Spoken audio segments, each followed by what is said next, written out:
ইয়া আউয়ালাল আউয়ালিন ইয়া আখিরাল আখিরিন ইয়া যাল কুওয়াতিল মাতিন ইয়া রাহিমাল মাসাকিন ইয়া আরহামার রাহিমিন। 2 রাকাত নফল নামাজের নিয়ত করি, 2 রাকাত নামাজ পড়বেন। নামাজ শেষে 2 খানা হাত আল্লাহর দরবারে উঠাইবেন, 5টা কালিমা উচ্চারণ করবেন। ইয়া আউয়ালাল আউয়ালিন ইয়া আখিরাল আখিরিন ইয়া যাল কুওয়াতিল মাতিন ইয়া রাহিমাল মাসাকিন ইয়া আরহামার রাহিমিন।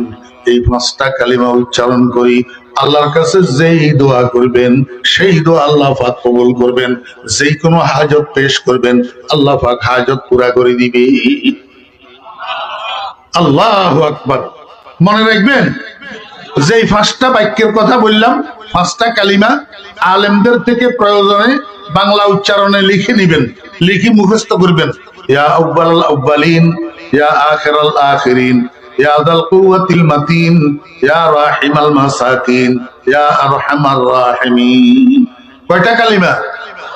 রাসূল আকরাম সাল্লাল্লাহু আলাইহি ওয়াসাল্লাম বলেন, এই 5টা কালিমার মধ্যে আল্লাহ পাক রব্বুল আলামিন এমন ক্ষমতা দিয়া রাখছে, আল্লাহর কাছ থেকে এই 5টা কালিমায় আল্লাহর রহমতকে ছিনাইয়া নিয়ে আসতে পারে।